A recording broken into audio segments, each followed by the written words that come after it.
Hello, my name is Klaus and welcome to another Mazda 6 video. Roll the intro, let's go!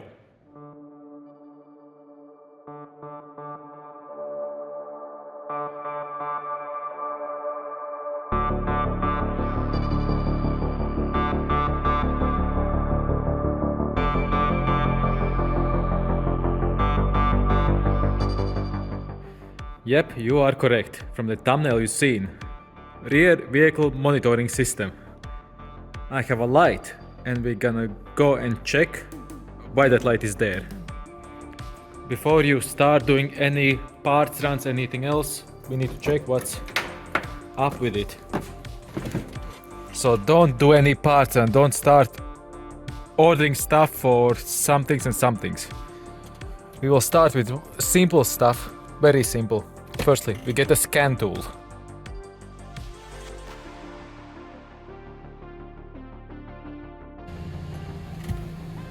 Look at that warm orange glow. If you press the button here,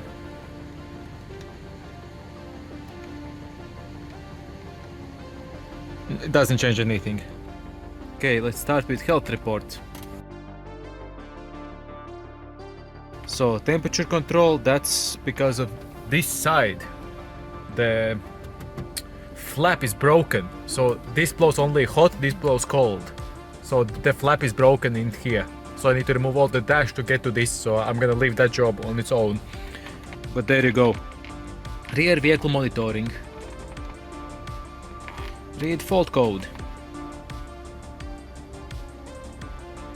Right blind spot warning indicator. So the indicator, that means these. So this is faulty. And let's double check in the system. Because if you have a good scanner, you should be able to do read data or date stream. And let's go for indicator left, right, voltage supply, left and right, brightness output, yes, actually select all of it, just select all of it. Angle left, right, that's fine, buzzer is off, 17, 19, main switch is off, it should be on. See, main switch, I'm switching it on, it goes off automatically. So warning indicator left is on and the right one is off. The voltage is correct. Brightness is correct. Failure, yes, we know. Turn lamp switch off. Vehicle speed and the yawn rate. So we need to fix that this mirror warning indicator right is off. Why it's off? So it's this thing right here. So the indicator could be faulty or somewhere in the wiring. Let's leave this as that. Or a fuse. So we're gonna start with this as fuse. We're gonna check this. If worst comes worst, we will have to remove the rear bumper to check the wiring on the behind the rear bumper. Where are the sensors themselves? So we know that this is the fault. These are the tools I'm gonna use or gonna need. Phillips screwdriver, flat, not flat blade plus, a pick, electrical tape because wiring. If things go bad, we will need an 8mm socket and a 10mm socket. If things go bad, hopefully it won't. So let's go do it. So then let's start with the easiest stuff.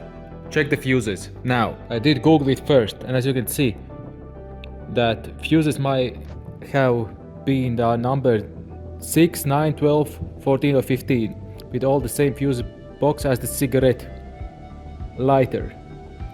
So it doesn't have a fuse, but it has modules and it's connected to several other stuff. So what we can do is go to the passenger side, like the actual passenger side, and get to the fuse box. I'll do this.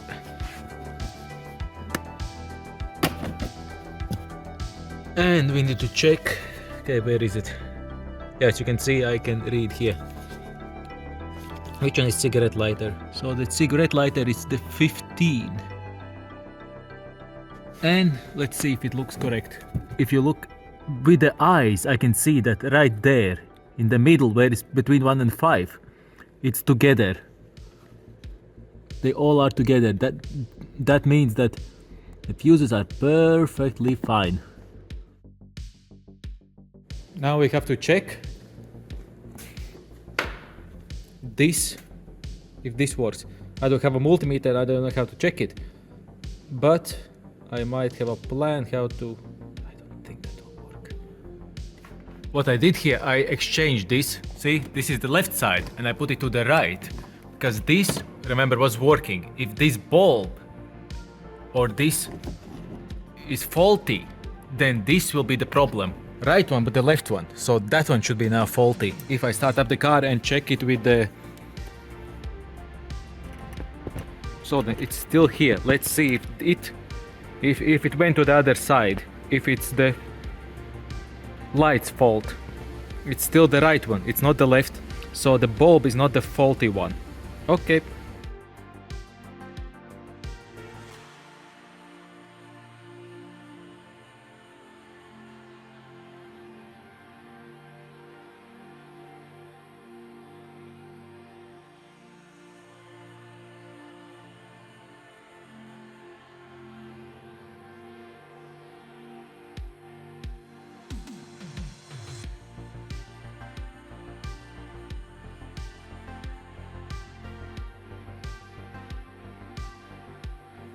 I hope I don't have to remove all of this. That's my hope, because the wiring goes in here.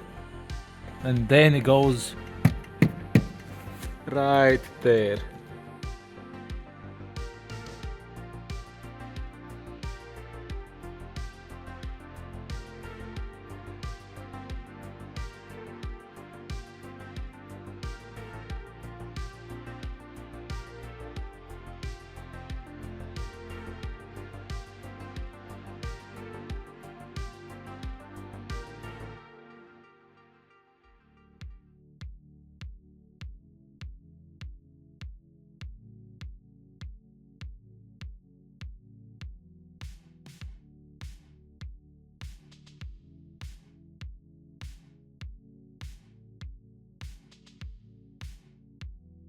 Okay, this far have I gotten.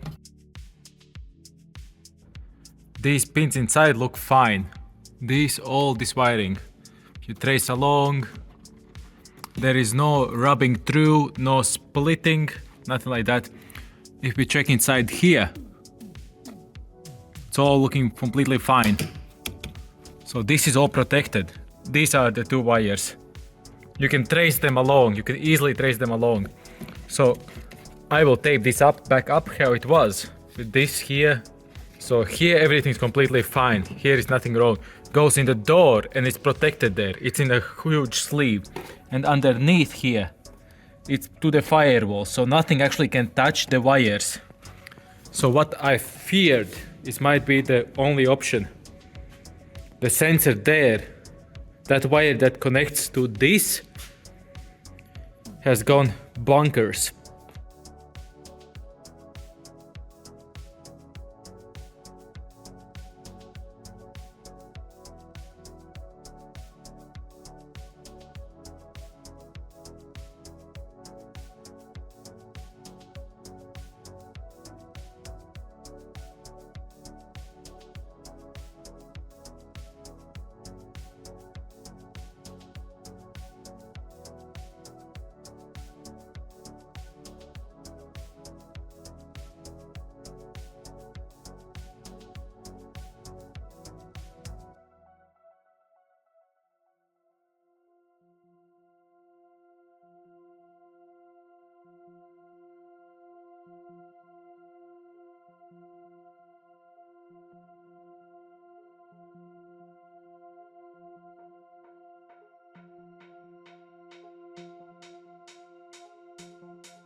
But now let's remove the rear bumper. There is a video how to remove the bumper.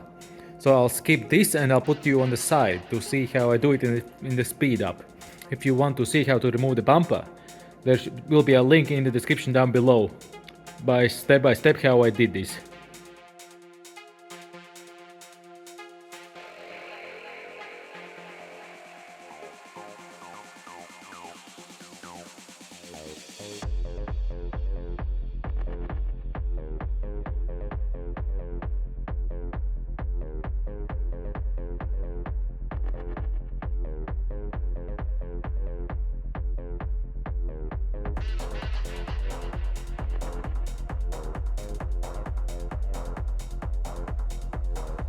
The bumper is off, and this is the sensor. Now we can start by checking obviously the wiring, and as you can see, this side was a bit dirty.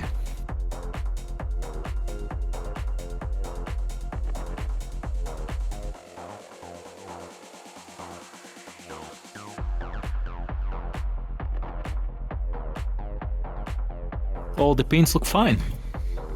This is taped so nothing goes in there, and I haven't done this tape. That's how it was. There you go. Now is there a pin bent? Now is there a pin bent, or is there some pin missing, or the green death on the pin? Everything looks perfectly fine. Everything looks good. So we can plug this back in. Actually, this we can plug in there. This we can plug in like this. So that's good. I don't see anything open here. It's all stable, all good. So yeah, you can see now. This goes in the car and connects there to the mirror, and there it shows. Now I can actually start up the car and check if unplugging this, cleaning the sensor and unplugging this did anything, or it was a waste of time. Guessed about right. To me it all looks fine. So let me put the bumper back on and we continue on.